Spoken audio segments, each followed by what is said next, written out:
কুসুমপুর নামক একটি ছোট্ট গ্রামে দিনমজুর বলরাম তার স্ত্রী ও একমাত্র মেয়ে রূপাকে নিয়ে বসবাস করত। রূপা দেখতে ছিল বেশ সুন্দরী এবং খুবই অহংকারী ছিল। বলরাম সারাদিন জমিদারের জমিতে কঠোর পরিশ্রম করে অল্প কিছু টাকা উপার্জন করত।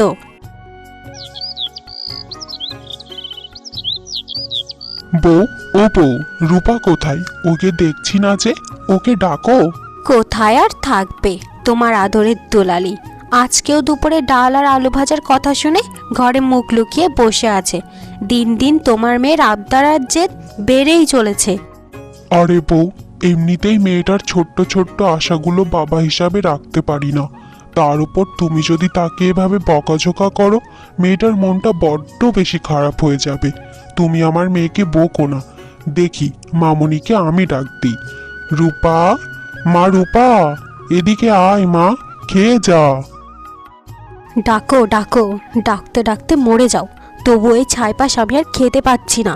এগুলো আর গলা দিয়ে নামে না আমার। বলেছিলাম না তোমার মেয়ের আবদার দিন দিন আকাশ ছোঁয়া হয়ে উঠছে। বাদ দাও তো, আসো আমরা দুজনে খেয়ে নিই। পেটে যখন টান পড়বে না, তখন একা উঠেই খেয়ে নেবে।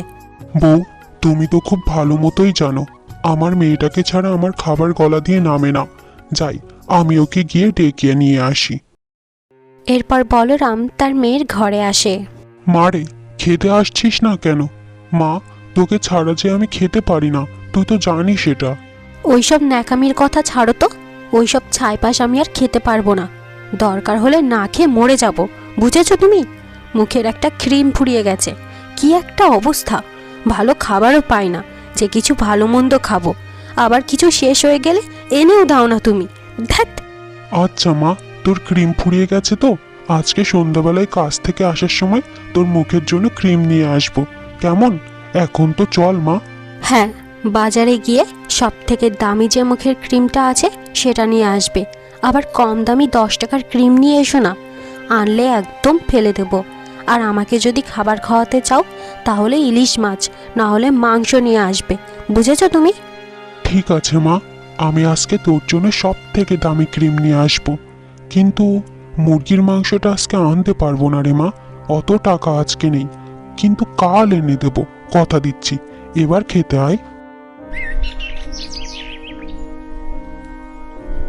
মা, তুমি আমার কাপড়গুলো কেমন করে ধুয়েছো বলো তো? কোনো সুবাসই ছড়ায় না কাপড় থেকে, আর ময়লাও থেকে যায়। কাপড়গুলো একটু ঠিকমতো ধুতে পারো না তুমি? দেখো নবাব জাতির আবদার, সারাদিন ঘরের সবগুলো কাজ একা হাতে করা লাগে আমার। মায়ের একটা কাজেও তো সাহায্য করিস না, আবার এসেছিস কাপড় ধোয়ার ভুল ধরতে। যা, নিজের কাপড় নিজে ধুয়ে নে। কি কি বললে মা তুমি? আমায় কাপড় ধুতে বলছো? হ্যাঁ, অবশ্যই বলছি।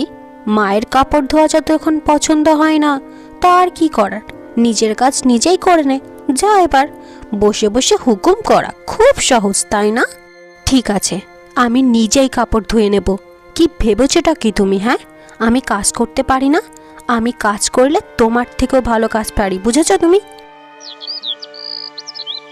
হে ঈশ্বর, এ কোন পরিবারে তুমি আমায় জন্ম দিলে? আমার মতো এরকম সুন্দরী মেয়ের জন্ম হওয়া উচিত ছিল কোনো এক রাজার ঘরে। তুমি আমায় শেষ কিনাই ফকিরের ঘরে জন্ম দিয়েছো। তখনই সেখানে প্রতিবেশী নীতিশা সেই ঘাটের পাড়ে আসে। আরে আরে রূপা, এ আমি কি ভুল দেখছি? তুই আবার কাপড় ধুচ্ছিস? হ্যাঁ হ্যাঁ, ধুচ্ছি, তাতে কি হয়েছে? নিজের কাপড় নিজে ধোয়া খুবই ভালো বিষয়, এতে এত অবাক হওয়ার কি আছে? ও মা, তুই না কিছুদিন আগে বললি যারা কাজ করে তারা নাকি কাজের ছি। তাহলে কি তুইও কাজের ছি নাকি রে? আমার ঘরে কাজের লোক লাগবে, আসবি নাকি রে তুই?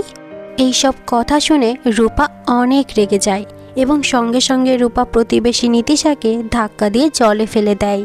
এই এই, একটু আগে স্নান করে এসেছিলাম, তুই আমায় ধাক্কা দিয়ে জলে ফেলে দিলি? শয়তান অহংকারী কোথাকার! তোর নামে জমিদারের কাছে নালিশ দেব, তোকে গ্রাম ছাড়া করে ছাড়বো, এই আমি বলে রাখলাম। তোর কত বড় সাহস, আমাকে কাজের মেয়ে বলিস? দেখ কেমন লাগে। যা তো, যার কাছে ইচ্ছা নালিশ কর তুই। সন্ধ্যাবেলায় বলরাম কাজ থেকে ফিরলে রূপা তাকে বলে ওঠে, কই বাবা, আমার ক্রিমটা কি এনেছো? তাড়াতাড়ি ক্রিমটা দাও, আমার মুখটা কেমন শুকিয়ে গেছে, দেখতে পারছো না তুমি? ওহো, আমি তোর ক্রিমটা আনতে ভুলে গেছি রে মা। কাল সকালে ঠিক এনে দেব। হুম, কি বললে তুমি? এত করে বলার পরেও তুমি আমার ক্রিম আনোনি? তুমি এটা ইচ্ছা করে করেছো, আমি খুব ভালো মতোই জানি। এই মুহূর্তে আমার ক্রিম লাগবে, ব্যাস। তখনই সেখানে রূপার মা আসে। আরে আরে, কি হয়েছেটা কি? এই সন্ধ্যাবেলায় এত চেঁচামেচি কিসের? কি হলোটা কি? কি আর হবে, তোমার স্বামীকে এত করে বললাম আমার মুখের ক্রিম আনতে, আনলো না। আর এখন চেঁচামেচি করছি বলে আমার দোষটা তোমার চোখে পড়লো? এক্ষুনি আমার ক্রিম লাগবে, না হলে কিন্তু আমি তোমায় ঘরে ঢুকতে দেবো না বাবা। এই আমি বলে রাখলাম। এখন যাও, তাড়াতাড়ি নিয়ে এসো আমার ক্রিম। মারে, এখন তো প্রায় রাত হতে গেল। এখন আমি ক্রিম কোথা থেকে পাবো মা? কাল সকালে এনে দেব। আমি তোকে কথা দিচ্ছি, আমায় ক্ষমা কর মা। আমি তোর ইচ্ছা পূরণ করিনি। আমি কোনো কথা শুনতে চাই না। তুমি যেখান থেকে পারো সেখান থেকে আমার ক্রিম এনে দাও। দাও মানে দাও। ঠিক আছে মা, ঠিক আছে, তুই শান্ত হ, আমি দেখছি। বউ, ও বউ, আমি তো রূপার সামনে বলিনি, তোমায় বলছি। আসলে আমার ক্রিমের কথা মনে ছিল, কিন্তু আমার হাতে টাকা না থাকার কারণে আমি ক্রিমটা আনতে পারিনি গো। এখন আমি কি করব বউ? টাকা কোথায় পাবো গো? কি হতভাগা বাবা আমি, যে মেয়ের আবদারও পূরণ করতে পারি না। কি আর করবে বলো গো? জমিদারের কাছে গিয়ে একটু ধার চেয়ে দেখো, দেয় কি না। সবই আমাদের কপাল, না হলে আমাদের মেয়ে আমাদের কষ্ট বোঝে না। কি গো বলরাম, তুমি না একটু আগেই কাজ শেষ করে এখান থেকে গেলে, আবার এখানে কেন এসেছো? কি হয়েছে তোমার? জমিদার বাবু, টাকার জন্য আমি আমার মেয়ের আবদার পূরণ করতে না পারায় আমার মেয়ে যে বড্ড বেশি কষ্ট পাচ্ছে। আমায় দয়া করে কিছু টাকা ধার দিন। 1000টা টাকা দিন জমিদার বাবু, দয়া করুন। আমি যে বড়ই অসহায় হয়ে গেছি আজকে। তোমার মেয়েকে নিয়ে আজকে কয়েকজন প্রতিবেশী অনেক অভিযোগ দিয়েছে, বিশেষ করে প্রতিবেশী নীতিশা। তোমার মেয়ে নাকি তাকে ধাক্কা দিয়ে জলে ফেলে দিয়েছে। তোমার মেয়ে তো সারা গ্রামে হট্টগোল করে রেখেছে দেখা যায়। এরকম করলে তো তোমরা গ্রামে টিকতে পারবে না বলরাম। মেয়েকে বোঝাও, এত পাগলামি করলে কি হয় বলো? সবার সাথে তো মিলেমিশে থাকতে হবে নাকি? আসলে জমিদার বাবু, মেয়েটা আমার দিন দিন বড্ড বেশি জেদি হয়ে যাচ্ছে। কারো কথাই শুনতে চায় না। একমাত্র মেয়ে, অনেক আদরের, বেশি শাসনও করতে পারি না, বোঝেনি তো। তোমার বিষয়টাও আমি বুঝতে পারছি।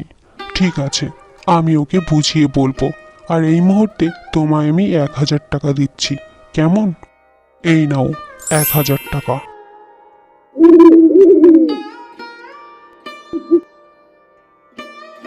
রূপামা, এই যে দেখ, তোর জন্য ক্রিম নিয়ে এসেছি। ঠিক আছে তো ক্রিমটা? হ্যাঁ হ্যাঁ, ঠিক আছে। এবার যাও, ক্রিমটা আমায় মাখতে দাও। ঠিক আছে। রূপা, শোন, কালকে সকালে একটু তুই প্রস্তুত থাকিস। তোকে জমিদার বাড়িতে নিয়ে যাব। জমিদার সাহেব তোকে কিছু কথা বলবে, বুঝেছিস? এই জমিদার আবার কি বলবে? নিশ্চয়ই আমার নামে নালিশ করবে। পরের দিন সকালবেলায় বলরাম রূপাকে নিয়ে জমিদার বাড়িতে যায়। শুভ সকাল জমিদার বাবু, ভালো আছেন তো আপনি? হ্যাঁ হ্যাঁ, হ্যাঁ হ্যাঁ হ্যাঁ, শুভ সকাল, ভালো আছি। তা তুমি গ্রামবাসীদের সাথে এমন গন্ডগোল করছো কেন? সবাই তোমার নামে আমার কাছে অভিযোগ দিচ্ছে। একটু মিলেমিশে থাকতে হবে তো সবার সাথে, বোঝো না? সমাজ বলেও তো একটা কথা আছে রূপা, তুমি কি ভুলে গেছো সেটা? না, আমি কিছুই ভুলিনি জমিদার বাবু। আমার সাথে কেউ অন্যায় করলে আমি সেটা সহ্য করতে পারি না, আমি সেটার প্রতিবাদ করি। এতে যদি গ্রামে হট্টগোল তৈরি হয়, আমার কি দোষ সেটা, তাই না জমিদার বাবু? হ্যাঁ হ্যাঁ, তুমি তো ঠিকই বলেছ।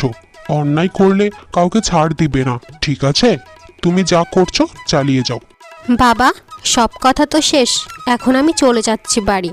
আসার সময় কিন্তু আজকে মাছ আনতে ভুলো না, ভুলে গেলে কিন্তু খবর আছে তোমার। এরপর রূপা সেখান থেকে চলে যায়।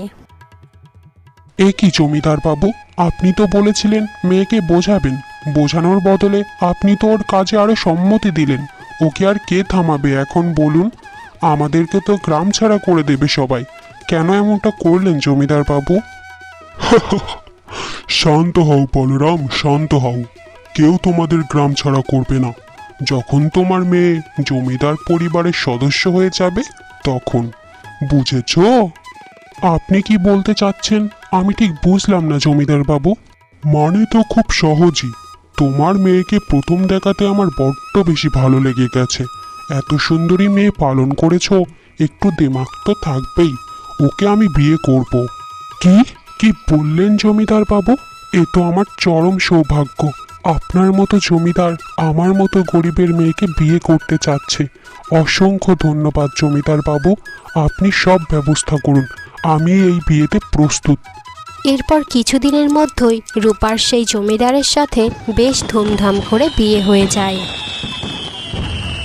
রাত্রেবেলা জমিদার রমেশ রূপাকে বলে ওঠে, রূপা, তুমি দেখতে কি অপরূপ সুন্দরী। তোমার ওই দু চোখে কি অপরূপ মায়া। বলো, আজকে রাতে তুমি কি চাও আমার কাছে? আমি তোমাকে সেটাই দেব। আমার প্রথম চাওয়া হচ্ছে আপনি আপনার সমস্ত সম্পত্তি আমার নামে করে দিবেন। আর দ্বিতীয় চাওয়া হচ্ছে আমার বাবা আপনার এখানে দিনমজুরের কাজ করে, আপনি তাকে না করে দিবেন যেন উনি আর এখানে কাজ করতে না আসে। আমি এখন একজন জমিদারের বউ। আমার বাবা যদি লোকের বাড়ি কাজ করে আমার মান সম্মানে আঘাত লাগবে। কিন্তু তোমার বাবা আমার এখানে কাজ না করলে যে পথে বসে যাবে, তার অবস্থা তো ভালো না, তুমি জানো সেটা। তাহলে বাবা অন্য কোথাও একটা কাজের ব্যবস্থা করে নেবে। আপনি যদি আমার এই দুটি শর্ত না মানতে পারেন, আজকে রাতে আমি আপনার কাছে আসবো না। না না না না, অমন করে বলো না। তোমাকে পাওয়ার জন্য আমি সবই করতে পারি। অন্যদিকে রূপার মা বাবা মন খারাপ করে বলতে থাকে, হ্যাঁ গো, মেয়েটাকে এতদিন কত বকাঝকা করেছি, আজ যখন মেয়েটা বাড়িতে নেই ঘরটা কেমন খালি খালি লাগছে। হ্যাঁ, তা ঠিকই বলেছ। মনে হচ্ছে মেয়েটাকে আমি কত যুগ ধরে দেখি না। কাল সকালে যখন কাজে যাব মেয়েটাকে দু চোখ ভরে দেখে নিব। রূপারও নিশ্চয়ই আমাদের কথা খুবই মনে পড়ছে বউ। হ্যাঁ গো, তুমি ঠিকই বলেছ। শোনো না, কাল সকালে আমাকেও সাথে নিয়ে যেও, মেয়েটাকে মন ভরে দেখব। ঠিক আছে বউ। আরে ও বউ, কোথায়? তাড়াতাড়ি আসো, আমার যে কাজে দেরি হয়ে গেল। তোমার সাজতে এত দেরি হয় নাকি? এই তো বাবা, এই তো এসে পড়েছি। এত চেঁচামেচি করো কেন? কি এমন দেরি করলাম আমি? হ্যাঁ, এ আমি কি দেখছি বউ? তুমি এত সুন্দর করে সাজগোজ করলে, তাও এত বছর পর। কি কারণে গো? আরে বোঝো না, আমার মেয়ে হচ্ছে জমিদার বাড়ির বউ, আমি হলাম তার মা। যা তা ভাবে কি আর যাওয়া যায়? তাই একটু তৈরি হয়ে নিলাম আর কি। তা ঠিক ঠিক। জমিদার বাবু, আমায় ক্ষমা করবেন, আজকে কাজে আসতে একটু দেরি হয়ে গেল। তা আমার মেয়ে রূপা কোথায়? রূপা ওই পেছনের বাগানে ঘুরতে গিয়েছে দাস দাসীদের সাথে। তা তুমি তোমার বউকে নিয়ে এসেছো কেন বলরাম? আমার বউ রূপাকে দেখতে এসেছে, রূপার জন্য খুব মন খারাপ করছিল, তাই আর কি। তাহলে জমিদার বাবু, রূপার সাথে একটু দেখা করে আসি। ঠিক আছে, দেখা করতে যাও। কিন্তু বলরাম, তোমার আজকে থেকে আর এই জায়গায় কাজ করতে আসতে হবে না, বুঝেছো? রূপা একদমই পছন্দ করছে না তোমার কাজ করতে আসা এখানে। তুমি অন্য কোথাও কাজ দেখে নিও, ঠিক আছে? আর এই বিষয়ে কোনো প্রশ্ন থাকলে তুমি রূপার সাথে কথা বলে নিও। এ এ কেমন কথা জমিদার বাবু? হঠাৎ করে গরিবের পেটে এমনভাবে লাথি মারবেন না। আপনি তো জানেনই আমার অবস্থা। আমি এই মুহূর্তে কোথায় কাজ খুঁজবো এত তাড়াতাড়ি? এই বিষয়ে তো আর আমাকে বলে লাভ নেই। আর তোমাদের মেয়ের সাথে তোমরা আলাপ করে দেখো। তোমাদের মেয়ে না চাইলে আমি কি করব বলো? রূপা মা, কেমন আছিস? তোকে ছাড়া আমাদের ঘরটা বড্ড বেশি ফাঁকা হয়ে গেছে রে মা। খুব মনে পড়ে তোর কথা আমাদের, জানিস? জানি জানি, তোমরা এসব কথা বলতে সকাল সকাল এসেছো নাকি? মারে, তোর কথা বড্ড বেশি মনে হচ্ছিল, তাই আমরা তোকে দেখতে এসেছিলাম সোনা। মারে, তুই নাকি জমিদার রমেশের কাছে বলেছিস আমি যেন এই জায়গায় আর কাজ করতে না আসি। তুই তো জানিস তোর বাপের অবস্থা, কাজ না করলে আমাদের চলবে কেমন করে রে মা, বল আমাদের। তোমাদের জীবন কিভাবে চলবে এটা তোমরা বুঝে নাও, এটা তো আমার দেখার বিষয় না। আমি হলাম এই বাড়ির জমিদারের বউ। এই জায়গায় তুমি দিনমজুর হিসাবে কাজ করতে পারবে না। তুমি এই গ্রাম থেকে বেরিয়ে অন্য কোনো গ্রামে গিয়ে কাজ করো। হ্যাঁ রে রূপা, সত্যিই কি আমি তোকে পেটে ধরেছি? এখন তো আমার সন্দেহ হচ্ছে, তুই কি আমাদের ছোট্টবেলা সেই রূপা তো না কি রে? ছি ছি, তোর লজ্জা করে না এভাবে কথা বলতে তোর বাবার সাথে? কেমন করে পারিস মা তুই? মা, ছোটবেলা থেকে সবসময় তুমি আমাকে অনেক কথা শুনিয়েছো। এখন আমি একজন জমিদারের বউ, বুঝে শুনে কথা বলবে, ঠিক আছে? তোমরা এখন চলে যাও এই গ্রাম থেকে, চলে যাও। ঠিক আছে মা, আমরা চলে যাচ্ছি। আমরা আর কোনো দিনও আমাদের এই মুখ তোকে দেখাবো না মা। তুই এই জমিদার বাড়িতে জমিদার গিন্নি হয়ে ভালো থাকিস মা। আর তোকে আমরা অনেক ভালোবাসি রে। এরপর বেচারা বলরাম তার স্ত্রীকে নিয়ে সেই গ্রাম ছেড়ে অন্য গ্রামে চলে যায়। দেখতে দেখতে কয়েক মাস কেটে যায়। এখন অহংকারী রূপা 8 মাসের অন্তঃসত্ত্বা। একদিন জমিদারের বোন তার সাথে দেখা করতে আসে। হ্যাঁ গো বৌদি, কি খবর? তুমি নাকি পোয়াতি? হ্যাঁ হ্যাঁ, সেটা তো দেখতেই পাচ্ছ। তুমি কি মনে করে এলে হঠাৎ এখানে? এই তো তোমার খবর পেয়েই তোমায় দেখতে এলাম। তা তুমি তো আর আগের মতো সুন্দরী নেই বৌদি, কেমন মোটা হয়ে গেছো, গায়ের রংটাও কেমন মলিন হয়ে গেছে, কেমন মহিলা মহিলা দেখাচ্ছে। তা একজন মেয়ের শরীরে সন্তান আসলে তার শরীরে এমন পরিবর্তন তো হবেই, এটা তো বড্ড বেশি স্বাভাবিক। তা তুমি কি খোটা দিচ্ছ আমায় নাকি? খোটা কোথায় দিচ্ছি বৌদি, অবশ্য বড় লোকদের মজা তুমি কিভাবে বুঝবে? তুমি তো ছোট ঘরের মেয়ে, বড় লোকদের বারোলাকি মজা শুধুমাত্র বড় লোকেরাই বোঝে গো দিদি। এইসব কথা শুনে রূপা অনেক রেগে যায়। তাই রেগে মেগে তার ননদের গায়ে ফুলের টপ ছুঁড়ে মারে, যার ফলে সে রক্তাক্ত হয়ে যায় এবং সঙ্গে সঙ্গে সে গিয়ে তার ভাইয়ের কাছে বিচার দেয় আর কান্নাকাটি করতে থাকে। বোন, তুই কাঁদিস না, আমি দেখছি। রূপা, এই রূপা, কোথায় তুমি? উফ, কি হয়েছেটা কি? আমায় এত চিৎকার করে ডাকছো কেন? জানো না এই অবস্থায় আমার হাঁটাচলা করতে কষ্ট হয়? কি হয়েছে বলো। রূপা, এইসব কি? আমার বোন এত দূর থেকে তোমার সাথে দেখা করতে এসেছে, আর তুমি কিনা তার সাথে এত বাজে আচরণ করেছো। ক্ষমা চাও, এক্ষুনি এক্ষুনি ক্ষমা চাও। কি কি বললে তুমি? আমি ক্ষমা চাইবো? তোমার বোন যে আমাকে এত কথা শোনালো সেটার কি? ওকে ক্ষমা চাইতে বলো। আমি কোনো ক্ষমা চাইতে পারবো না। আমি যা করেছি বেশ করেছি, বুঝেছো? বোনের কথা শুনে আমাকে কখনো কথা শোনাতে আসবে না। রূপা, তুমি কিন্তু দিন দিন খুব বেশি বেড়ে যাচ্ছ। আমার পরিবারের সাথে তোমার এমন খারাপ ব্যবহার আমি কিন্তু সহ্য করব না। এই তোমাকে বলে রাখলাম, তোমাকে কিন্তু ঘর থেকে বের করে দেবো। বুঝেছো কি বলেছি আমি? ক্ষমা চাও, এক্ষুনি তুমি আমার বোনের কাছে ক্ষমা চাও। কি কি বললে তুমি? আমায় ঘর থেকে তাড়িয়ে দেবে? তুমি মনে হয় ভুলে গেছো এই সমস্ত সম্পত্তি আমার নামে।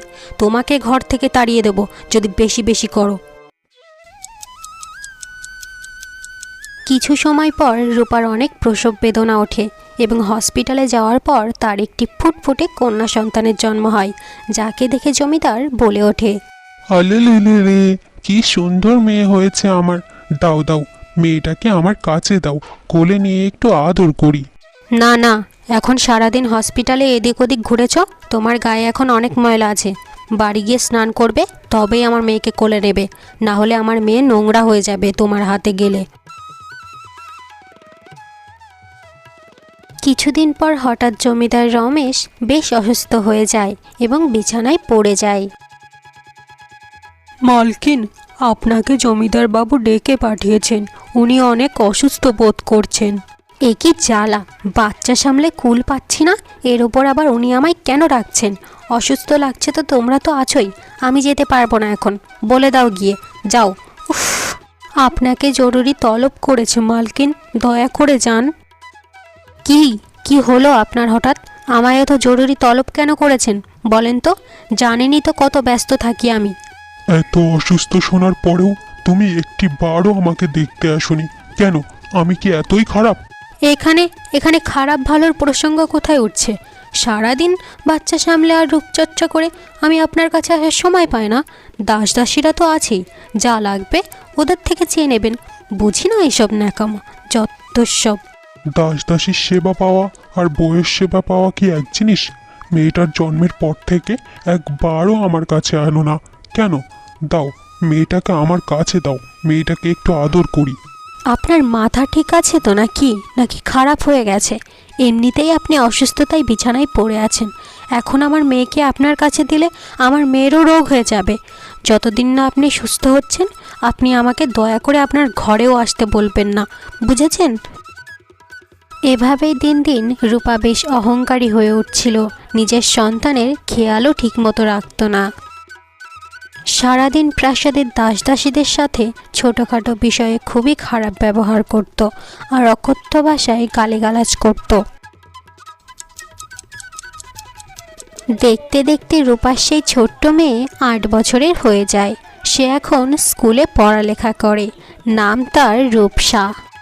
মা, ও মা, স্কুলে সবাইকে দেখি তাদের দাদু দিদা আছে, আমার কি দাদু দিদা নেই মা? না না, তোর দাদু দিদা বেঁচে নেই, মরে গেছে সবাই। কিন্তু মা, অনেকেই আমাকে বলে আমার দাদু দিদা নাকি মরেনি, তারা বেঁচে আছে, তুমি তাদের গ্রাম থেকে তাড়িয়ে দিয়েছ। হ্যাঁ হ্যাঁ, তাড়িয়ে দিয়েছি, বেশ করেছি। এখন তুই যদি তাদের প্রতি বেশি পীড়িত দেখাস না, তোকেও ঘাড় ধাক্কা দিয়ে তাদের কাছে পাঠিয়ে দেব। মা কষ্ট করে লালন পালন করছে আর মায়ের কথা অবিশ্বাস করিস, তাই না তুই?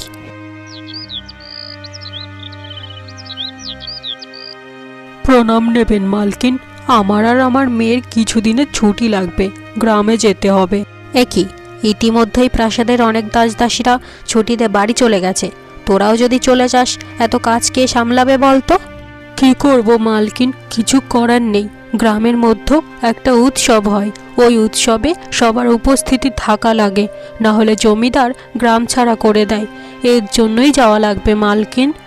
ঠিক আছে, যা যা, গ্রামের উৎসবে হাজির হতে যা, বেতনটা যখন কেটে রাখবো না তখন বুঝবি।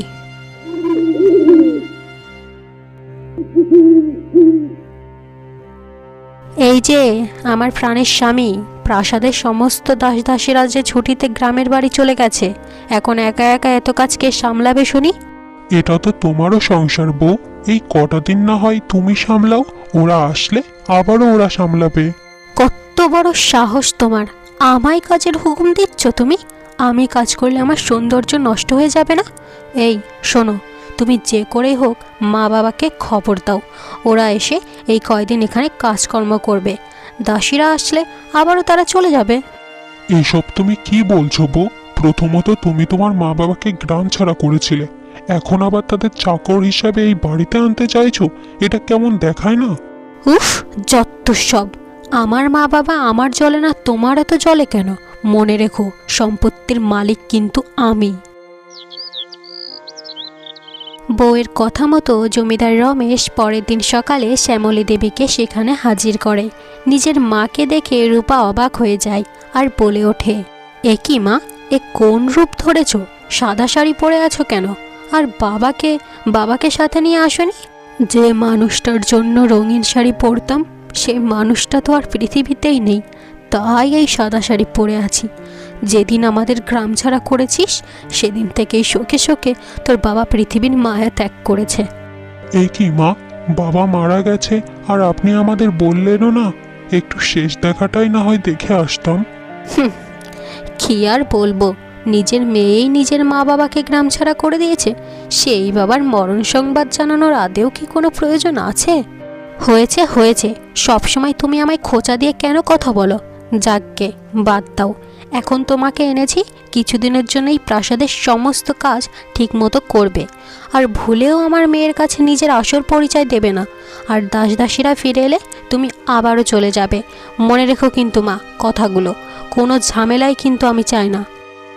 হোরে রূপা, তোর এত কিছু ভাবতে হবে না, আমি তোর আসল মা, পর কেউ না, ভয় পাস না, আমি আমার আসল পরিচয় কাউকে দেব না।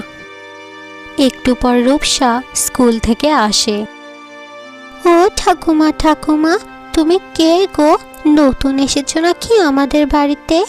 হ্যাঁ গো দাদু ভাই, আমি তোমার বাড়িতে নতুন কাজের লোক। তুমি ভালো আছো তো মা? হ্যাঁ, আমি ভালো আছি। তুমি আমায় এত এত সুন্দর মায়া পড়ে দাদুভাই কেন ডাকলে? কেউ ডাকিনি এর আগে আমায়। আসলে দাদুভাই, আমার গ্রামের বাড়িতে তোর মতো দেখতে একটা ছোট্ট নাতি আছে রে দাদুভাই, তাই তোকে দাদুভাই বলেছি। কাপড়গুলো খুলে দাও দাদুভাই, তোমায় আমি খাবার বেড়ে দিই, তারপর খেয়ে নাও। এই যে শোনো, তোমার রান্না বান্না হয়ে গেলে বাজারে গিয়ে আমার মুখে মাখার ক্রিমটা একটু নিয়ে এসো তো, ফুরিয়ে গেছে। চাকর রবি বাড়িতে নেই, বুঝেছো? তাই তোমাকে বলছি। ঠিক আছে, আমি রান্না বান্না শেষ করে তোর ক্রিমটা নিয়ে আসবো, তুই খাবারটা খেয়ে নিস। সকাল থেকে তো কিছু খাসনি তুই। আমি সেটা খেয়ে নেবো, তুমি আমার সাথে এরকমভাবে কথা বলো না, লোকে বুঝে যাবে যে তোমার সাথে আমার কোনো সম্পর্ক আছে। এরপর রূপা ঘরে গিয়ে বসে বসে টিভি দেখতে থাকে। ঠিক তখনই রূপার মেয়ে সেখানে আসে আর বলে ওঠে, ও মা, আজকে আমি সেই কখন স্কুল থেকে এসেছি, আমাকে এখনো স্নান করাচ্ছ না কেন? আমার খুবই গরম লাগছে, আমি স্নান করব, চলো না মা। এই মুহূর্তে কোনো দাসী বাড়িতে নেই, আর দাসী শ্যামলী বাহিরে গেছে আমার জন্য ক্রিম আনতে। ও আসলে তোকে স্নান করিয়ে দেবে, এখন যা এখান থেকে। ও মা, অনেক দিন হলো তোমার হাতে স্নান করি না, আজ তোমার হাতে স্নান করব, আমায় স্নান করিয়ে দাও না। কি, তোর এত বড় সাহস, তুই আমায় কাজ করানোর হুকুম দিস? তোর মাথা খারাপ আছে নাকি? আমি তোকে স্নান করাবো না, তোকে স্নান করাবে দাসী। এখন যা এখান থেকে, দেখতে দে আমায় সিরিয়াল। মায়ের সাথে রাগ করে ছোট্ট রূপসা বাথরুমে একাই স্নানে আসে, আর সেখান থেকে জলে পা পিছলে সে গরম জলে পড়ে যায়। মা! সঙ্গে সঙ্গে রূপসাকে হাসপাতালে এনে ভর্তি করা হয়। রূপসার শরীর গরম জলে বেশ বাজেভাবেই ঝলসে গেছিল। ডাক্তারবাবু, আমার মেয়ে ঠিক আছে তো? ঠিক হয়ে যাবে তো সে? দেখুন, এই মুহূর্তে কিছুই বলা যাচ্ছে না জমিদার বাবু। ছোট্ট বাচ্চাটির শরীর বেশ বাজেভাবেই ঝলসে গেছে, যে কোনো সময় যে কিছু ঘটে যেতে পারে। রক্তও প্রয়োজন অনেক, আপনার যা যা করার লাগে সব করুন। আমার মেয়ের জন্য দরকার হলে আমি আমার সমস্ত সম্পত্তি বিক্রি করে দেব। আমার মেয়েকে শুধু সুস্থ চাই ডাক্তার। হ্যাঁ গো ডাক্তারবাবু, আপনার যত টাকা লাগে সব নেন, আর রক্ত লাগলে আমার শরীরের সমস্ত রক্ত নেন। আমার নাতিনরে শুধু সুস্থ কইরা দেন। হ্যাঁ গো মা, হ্যাঁ গো স্বামী, আমি তোমাদের সাথে সব সময় অন্যায় করেছি, নিজের প্রয়োজনের স্বার্থে তোমাদের ছুঁড়ে ফেলে দিয়েছি, আর আজ তোমরা আমার খারাপ সময় আমার পাশে এমনভাবে দাঁড়িয়ে আছো। আমায় তোমরা ক্ষমা করে দাও, আমার ভুলের জন্যই আমি আমার বাবাকেও হারিয়ে ফেলেছি। এই সব আমার পাপের ফল। কাঁদিস না সোনা মা, এই পৃথিবীর অনেক সন্তানরাই তার মা বাবাকে ছুঁড়ে ফেলে দেয়, কিন্তু মা বাবারা কোনোদিন তার সন্তানকে ছুঁড়ে ফেলতে পারে না রে মা। রূপা, তুমি আমার স্ত্রী হিসাবে আমার সাথে যা অন্যায় করেছো সেই সব কিছুর জন্য তোমার উপর রাগ থাকলেও আমার সন্তানের মা হিসাবে আমি তোমায় ক্ষমা করে দিয়েছি। তুমি চিন্তা করো না, আমাদের মেয়ে ঠিক হয়ে যাবে, দেখো। তার 2 দিন পরেই রূপসার অপারেশন হয় এবং সে কিছুদিনের মধ্যেই সুস্থ হয়ে ওঠে এবং বাড়ি ফিরে আসে। তারপর সবাই মিলে খুব আনন্দেই দিন কাটাতে থাকে।